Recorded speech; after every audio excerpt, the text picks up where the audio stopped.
지난 시간에 광야를 지날 때라는 말씀 나눴습니다. 기억하십니까? 광야를 지날 때 우리가 꼭 해야 될 것 무엇입니까? 의미를 찾는 것입니다. 우리 한번 따라해 주시면 감사하겠습니다. 의미 찾기. 왜 내가 광야를 지나고 있는가? 하나님께서 왜 나를 광야로 지나가게 하시는가? 그 의미를 찾는 것이 우리가 꼭 해야 될 일입니다. 어떻게 한 주간 의미 찾기 열심히 하셨습니까? 어떤 의미가 있습니까? 우리를 강하게 하시는 연단의 의미가 있습니다. 그리고 또 어떤 의미가 있습니까? 광야 중에는요, 하나님께서 기적을 예배하고 계셔요. 이스라엘 백성들에게 만나, 메추라기, 또 물이 터져 나오는 이러한 기적들, 불기둥, 구름기둥, 이러한 기적과 이러한 보호가 광야 중에 있습니다. 그리고 광야 중에는요, 하나님이 더 가까이 계십니다. 보호하시고 지켜주시고요. 그리고 광야 생활 중에는요, 하나님께서 우리의 자아를 깨트리시는 그러한 하나님의 놀라운 은혜도 있습니다. 이러한 의미에 관하여 우리가 말씀을 나눴는데, 이 의미 찾기 꼭 열심히 하실 수 있기를 주님의 이름으로 간절히 축원을 드립니다. 그런데 이렇게 의미 찾기를 잘하고 나면 이어서 꼭 해야 할 것이 있습니다. 그것이 무엇일까요? 오늘 말씀의 제목이죠. 방법을 찾는 것입니다. 우리 또 따라해 주시면 감사하겠습니다. 방법 찾기. 오늘은 하나님께서 주시는 말씀을 통하여 광야를 잘 통과하려면 우리가 어떤 방법을 소유하고 살아야 하는가, 어떤 삶의 방식이 우리에게 필요한가, 그것을 깨닫고 마음에 새기고 그 다음에 어떻게 해요? 살아야 하는 겁니다. 살아낼 수 있기를 주님의 이름으로 간절히 축원을 드립니다. 알라고 주시는 말씀이 아니라 살라고 주시는 말씀입니다. 여기 핸드폰이 있잖아요. 여기 비상 문자가 왔네요. 보셨습니까? 아직 저는 못 봤는데 이 핸드폰에 기능이 많이 있습니다. 그래서 요즘 옛날에는 휴대폰이라고 했는데 요즘은 스마트폰이라고 하죠. 이 스마트폰, 이 휴대폰의 기본 기능은 뭡니까? 전화하는 거죠. 전화기입니다. 급하게 어디 전화하고 싶을 때 우리가 핸드폰 찾죠.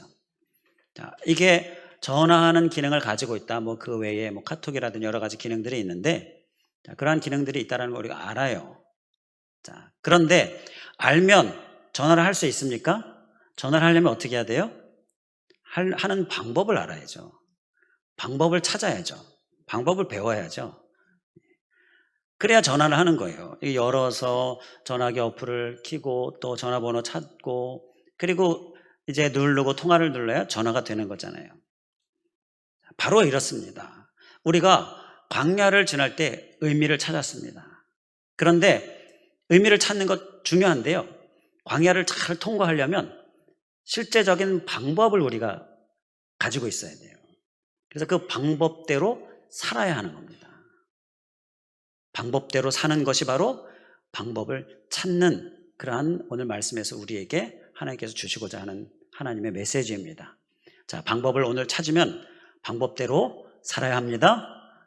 할렐루야. 방법대로 사는 것이 주님께서 우리에게 정말 원하시는 부분이에요. 자, 오늘 말씀, 자, 2절, 3절 말씀 우리가 읽었는데요. 지난 시간에 의미 찾기에서 봤던 말씀 혹시 기억하십니까? 같은 신명기 8장이었습니다. 같은 신명기 8장이었는데 조금 뒤로 가서 16절이었습니다. 16절 우리 기억을 되새기는 마음으로 한번 함께 한 목소리를 봉독하도록 하겠습니다. 16절 다 보셨습니까? 함께 봉독하겠습니다. 시작. 내 조상들도 알지 못하던 만나를 광야에서 내게 먹이셨나니 이는 다 너를 낮추시며 너를 시험하사 마침내 내게 복을 주려 하심이었느니라. 아멘. 네. 광야를 지나게 하셨습니다. 낮추셨습니다. 그것은 의미가 뭡니까? 마침내 내게 복을 주려 하심이라. 이 주님께서 우리에게 주시는 의미들을 다 통합해서 한마디로 이야기하면 복입니다. 복. 우리를 강하게 해주시는 것도 복이고요. 자아를 깨트리시는 것도 복이고요. 가까이 계셔서 기적을 우리에게 행하시는 것도 우리가 복이죠. 자, 그리고 복 받으려면 잘 이 광야 생활 중에 잘 열심히 심어야 된다. 이런 말씀도 나눴는데요. 의미는 마침내 복을 주시기 위함입니다. 할렐루야. 복 받고 싶으십니까? 그럼 아멘 크게 하셔야죠. 마침내 복입니다. 할렐루야. 이거 기복적인 거 얘기하는 게 아니에요. 우리가 광야 생활을 잘 통과하면 하나님께서 예비해 주신 복이 우리에게 다 임합니다. 자, 그런데 이 마침내 복이다라는 이 말씀과 오늘 본문 말씀 2절 3절 자세히 보면 말씀이 비슷합니다. 말씀이 비슷해요. 자, 16절에 보게 되면 너를 낮추시며 이렇게 말씀하고 있잖아요. 만나를 광야에서 내게 먹이시고 16절에 나오는 말씀인데요. 그 말씀과 2절 3절이 비슷합니다. 2절도 보게 되면 중간 부분에 너를 낮추시며 나오고 있죠. 그리고 3절에도 보게 되면 3절은 처음 시작할 때 너를 낮추시며 말씀이 나옵니다. 자, 16절은 너를 낮추시며 복을 받게 하신다. 광야를 지나가게 되는 의미가 복인데, 자, 2절 3절에서는 너를 낮추시며 라고 말씀하시면서 그 이유가 2절에서는 너를 시험하사 내 마음이 어떠한지 그 명령을 지키는지 지키지 않는지 알려 하심이라, 이것입니다. 3절은 뭡니까? 사람이 떡으로만 사는 것이 아니요 여호와의 입에서 나오는 모든 말씀으로 사는 줄을 내가 알게 하려 하심이라, 이겁니다.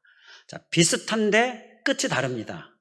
마침내 복, 이 의미를 말씀을 16절은 하고 있는데 2절 3절은 말씀을 지키는지 안 지키는지, 2절은 그렇게 하고 있고요. 자, 3절은 사람이 떡으로만 사는 것이 아니라 하나님의 말씀으로 사는 것. 자, 이렇게 나오고 있고요. 자, 바로 2절과 3절은요, 방법에 관한 말씀입니다. 같은 비슷한 말씀인데 16절은 의미에 관한 말씀이고요. 2절과 3절은 방법에 관한 말씀이에요. 우리에게 광야를 지날 때 이러한 삶의 방식으로 살아야 한다라는 깨달음인 것입니다. 자, 말씀에 우리 구조를 좀 살펴봤는데 이해가 되십니까? 네, 그러면 이제 우리 2절과 3절에 있는 주님께서 우리에게 주시는 방법, 우리가 함께 더 깊이 살펴보도록 하겠습니다. 먼저 2절을 보겠습니다. 2절에 보면 한번 따라해 주시면 감사하겠습니다. 내 마음이 어떠한지 그 명령을 지키는지 지키지 않는지 알려 하심이라. 이 말씀에서 광야를 지날 때 우리가 소유해야 될 삶의 방식, 방법을 말씀하고 있어요. 자, 방법은 무엇입니까? 말씀 그대로 해서 나타나고 있는 것입니다. 말씀을 지키는지 안 지키는지, 여기에서 볼 수 있는 것처럼 말씀을 지켜야 한다라는 거예요. 말씀을 지키는 게 방법이다라는 것입니다. 광야 중에는요, 더 말씀에 집중해야 됩니다. 더 말씀을 지키기 위해 애써야 됩니다. 우리가 코로나 상황을 살고 있는데 이때 우리가 더 말씀을 지키기 위해서 힘써야 됩니다. 그렇게 잘 안 되는 상황이고 그렇게 잘 안 되게 되어지는 우리의 마음 상태, 이러한 모든 것들을 우리가 경험하지 않습니까? 더 말씀을 지켜야 돼요. 그래서 코로나 시대 때 우리에게 주는 깨달음이 있는데요, 본질로 돌아가게 하는 깨달음입니다. 본질로 돌아가게 하는 은혜, 나의 신앙의 본질, 말씀의 본질로 돌아가게 하는 거예요. 본질이 뭡니까? 말씀을, 예배, 기도, 이러한 것들이 신앙의 삶의 본질이죠. 자, 바로 이러한 것들로 우리가 돌아가게 해서 그 본질을 다시금 원래대로, 원래 하나님께서 원하시는 대로 회복시키는 것, 이러한 은혜가 우리에게 주어지죠. 바로 광야를 지날 때는 방법이 무엇이라고요? 말씀을 지키는 것입니다. 이 방법을 우리가 찾았습니다. 그럼 어떻게 해야 되겠습니까? 살아야 된다라고 말씀드렸잖아요. 말씀을 꼭 지키실 수 있길 바랍니다. 한번 생각해 보시기 바랍니다. 내가 광야와 같은 어려움을 겪은 적이 있어요? 아니면 지금 어려움이 있습니다. 그리고 코로나의 상황은 우리 모두에게 어려움이죠. 자, 이러한 때에, 그리고 전에 또는 현재 내가 말씀을 정말 철저히 지키고 있는가? 말씀을 지키는 것이 방법입니다. 혹 지키고 있지 않다면 말씀을 지키는 삶으로 우리가 변화되어져야 될 줄 믿습니다. 철저히 지키는 모습이 필요합니다. 다윗의 일생 중에서 광야 여정이라고 볼 수 있는 일생 부분이 언제였습니까? 사울 왕을 피해서 도망 다닐 때였습니다. 여러분, 이 도망 다니는 거 얼마나 힘듭니까? 가만히 어디 한 군데에 이렇게 안주할 수가 없어요. 항상 불안합니다. 항상 짐을 풀 수가 없어요. 항상 생명을 노리고 있어요. 다윗이 얼마나 힘들었겠어요. 그때가 다윗의 일생 중에는 광야 시기였죠. 자, 빨리 이 시기가 사라졌으면, 이 시기가 끝났으면 좋겠는데 저 사울왕은 언제 죽을지도 모르고 언제 그만둘지도 모르고 끝이 없는 거예요. 10년이라는 긴 시간이 걸렸습니다. 뭐 한두 1, 2년이 아니에요. 10년. 광야라는 어려움이 10년 이상 이렇게 지속되면 어떤 마음이 들겠습니까? 다윗이 이때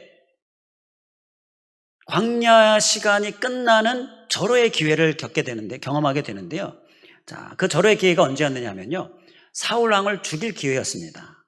여러분 말씀을 한번 생각해 보시면 잘 아실 거예요. 동굴에 숨어 있는데 사울 왕이 그 동굴에 왔어요. 그런데 용변을 보러 들어온 겁니다. 용변을 보러 들어올 때 호위병을 데리고 들어옵니까? 아니잖아요. 호위병은 거기 있게 하고 혼자 들어오죠.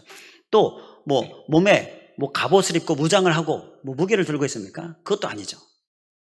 자, 그렇게 완전히 무장 해제된 상태, 죽일 수 있는 절호의 기회였습니다.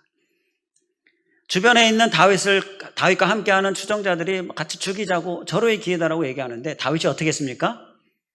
죽이지 않았죠. 왜 죽이지 않았습니까? 절호의 기회인데, 죽이면 이제 광야 끝나는데 왜 죽이지 않았습니까? 사무엘상 24장 6절에 보게 되면, 내가 손을 들어 여호와의 기름 부음을 받은 내 줄을 치는 것은 여호와께서 금하시는 것이다. 하나님께서 금하시는 하나님의 말씀, 그 말씀을 지키는 것을 선택한 거예요. 당장 그 어려움을 모면하는 것, 자, 그것이 방법인 것 같은데 이거 하나님이 주신 기회 아닌가? 그런데 그 방법을 행하려고 하니까 말씀에 어긋나는 일이에요. 그러면 무엇을 선택해야 합니까? 말씀을 선택해야 한다는 거죠. 다윗이 그것을 우리에게 보여주고 있는데 이게 그렇게 쉽지 않다는 것입니다. 어려움에 닥치게 되면요, 문제 앞에서 우리는 말씀을 잊어버리게 됩니다. 말씀에 더 집중해야 되는데 말씀을 잊어버리게 돼요. 당장 모면하는 것이 급하면 말씀을 생각하지 못하게 되는 거예요. 다윗도 그럴 위험이 있었는데 이때 다윗은 말씀을 기억해내고 말씀을 지키기를 선택하는 것입니다. 우리의 모습 될 수 있기를 주님의 이름으로 간절히 축원을 드립니다. 이러한 다윗을 하나님께서 기뻐 받으셨잖아요. 다윗이 사울에게 잡혔습니까? 잡혀서 갇혔습니까? 혹시 죽었습니까? 아니죠. 오히려 사울이 아무리 다윗을 잡으려고 해도 잡을 수가 없었어요. 왜 그랬습니까? 하나님이 막으셨습니다. 하나님이 막는데 어떻게 사울이 다윗을 붙잡을 수가 있겠습니까? 사람도 아니고 하나님이 막는데. 하나님이 왜 막으셨습니까? 다윗이 하나님의 말씀을 철저히 지키는 모습으로 그렇게 광야 생활을 지나고 있었기 때문인 것이에요.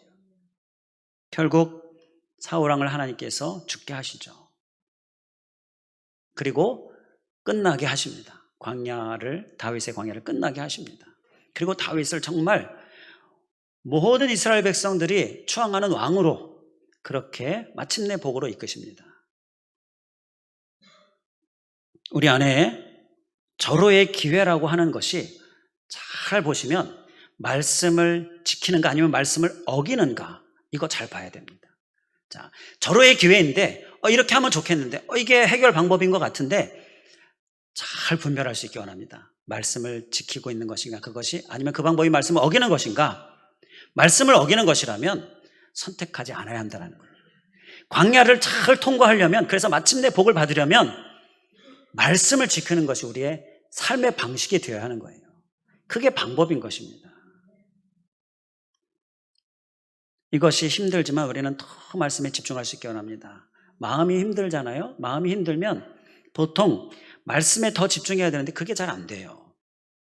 말씀이 아니라 내 힘든 거에 집중해야 돼요. 내 감정에 집중해요. 그래서 말씀이 멀어지죠. 형편이 쪼들리면, 이렇게 물질적으로 어려워지면 무슨 생각을 합니까? 더 말씀을 지키려고 이렇게 하나요? 그게 잘 안 되잖아요. 예를 들어서 좀 무슨 얘기긴 하지만 복권이나 하나 좀 사볼까? 막 쪼들리면 그런 생각하게 되는데, 우리는 더 말씀을 지키고 말씀을 어떻게든지 순종하는 모습, 그 모습이 우리에게 있어야 될 점 있습니다. 제가 종합적으로 얘기해서 오늘 본문 말씀을 지키는 것으로 이렇게 말씀을 설명을 드리고 있는데, 오늘 본문에는 말씀이라고 기록되어져 있지 않고요. 뭐라고 기록되어져 있습니까? 2절에 보게 되면 그 명령을 지키는지 명령이라고 기록하고 있습니다. 명령은, 하나님의 명령은 꼭 지켜야 되는 것이죠. 군대에서 명령은 꼭 지켜야 되는 거예요. 절대 복종입니다. 그 절대 복종의 의미를 강조하기 위하여서 우리 성경에서는 명령이라고 쓰고 있어요. 그 원어적인 의미를 보게 되면 계명, 율법 이렇게 여러 가지 의미를 포함하고 있어요. 근데 오늘은 성경에서는 명령으로 표현하고 있습니다. 그 얘기는 뭐예요? 꼭 지켜야 한다라는 거예요. 그만큼 강조하기 위해서 명령으로 쓰고 있는 거예요. 요셉의 경우를 좀 생각해 볼까요? 요셉이 자신을 형들이 노예로 팔았죠. 그 때문에 너무 힘들었습니다. 그런데 이제 하나님께서 그를 높여주셔서 요셉이 총리가 됐는데, 애굽의 총리가 됐는데, 형들이 이제 우여곡절 끝에 이제 요셉에게 오게 되잖아요.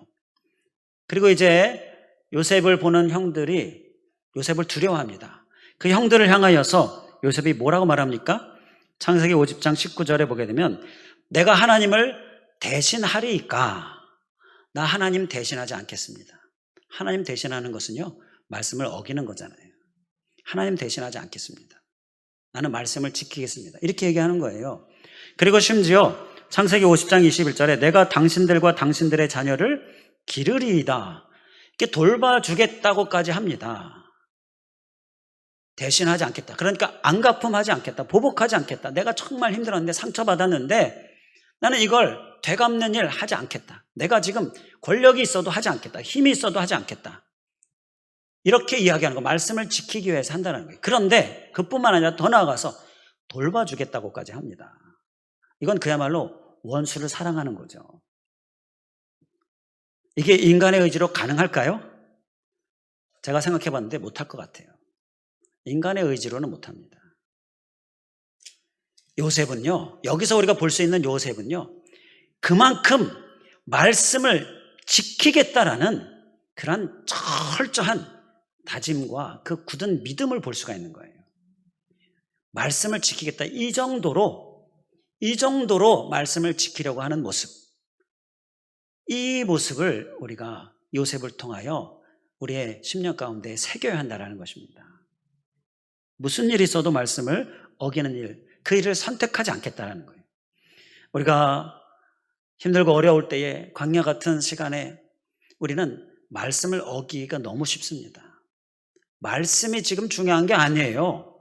지금 다급한 이 상황이 중요하잖아요. 이거 해결하면 되는데, 그런데 그게 혹 말씀을 어기는 일이라면 우리가 그것을 선택하지 않는 것이, 그것이 진정한 해결 방법이 되는 거예요. 광야를 통과할 수 있는 삶의 방식이 되어야 한다는 것입니다. 이 말씀 꼭 기억하면서 말씀 꼭 지키는 모습, 철저히 지키는 모습, 우리의 모습 되기를 주님의 이름으로 간절히 축원을 드립니다. 자, 이제 3절입니다. 3절 말씀도 또 우리의 광야를 지날 때 우리의 삶의 방식, 우리의 방법을 말씀하고 있습니다. 자, 3절 말씀 중간 부분, 사람이 떡으로만, 이 부분만 우리 같이 함께 한 목소리로 봉독하겠습니다. 시작. 사람이 떡으로만 사는 것이 아니요 여호와의 입에서 나오는 모든 말씀으로 사는 줄을 내가 알게 하려 하심이니라. 여기서 우리가 방법을 찾을 수가 있어요. 자, 사람이 떡으로만 사는 것이 아니고 하나님의 여호와의 입에서 나오는 모든 말씀으로 사는 줄을 내가 알게 하려 하심이라. 여기서의 방법은요, 하나님이 진정한 공급자 되신다라는 것입니다. 하나님이 우리에게 필요를 공급해 주시는 분입니다. 이것을 믿고 하나님을 굳게 붙드는 것, 이것이 광야를 지날 때에 우리의 삶의 방식이 되어야 하는 거예요. 앞서의 말씀과 연관되어지는 말씀인데, 광야를 지나고 힘들잖아요. 그러면 눈앞에 보이는 것밖에 없어요. 그러면 말씀 지키지 못하게 되죠. 그러면 하나님 붙드는 게 아니라 엉뚱한 거 붙을 수 있습니다. 세상적인 수단 방법 붙을 수 있습니다. 그런데 그게 광야를 지날 때 우리의 삶의 방식이면 안 되는 거예요. 광야를 지날 때 우리의 삶의 방식은 하나님이 공급자이심, 하나님 공급자이신 하나님을 붙드는 것, 이것이 우리가 굳게 지켜야 될 삶의 방식이다라는 것입니다. 광야는요, 우리를 하나님으로부터 떨어지게 합니다. 하나님으로부터 멀어지게 합니다. 이게 사단이 노리는 거죠. 그럴수록 우리는 더욱 붙어 있어야 되는 것입니다. 왜요? 하나님이 진정한 공급자이시니까. 하나님께 붙어 있어야 내가 생명의 그 말씀을 계속 공급받을 수 있고요, 생명의 은혜를 계속 공급받을 수 있고요. 실제로 이스라엘 백성들이 만나를 공급받았던 것처럼, 메추라기와 물을 공급받았던 것처럼 공급받을 수가 있는 것입니다. 3절 말씀에 만나를 내게 먹이신 하나님 말씀하고 있지 않습니까? 바로 하나님이 공급자 되심을 기억하고 하나님을 붙드는 것, 이것이 광야를 지날 때 우리의 삶의 방식이어야 하는 것입니다. 자, 이 방법을 우리가 찾았습니다. 이제 어떻게 해야 되겠습니까? 하나님만 붙드는 우리들 될 수 있기를 주님의 이름으로 간절히 축원을 드립니다. 왜요? 왜 하나님을 붙들어야 됩니까?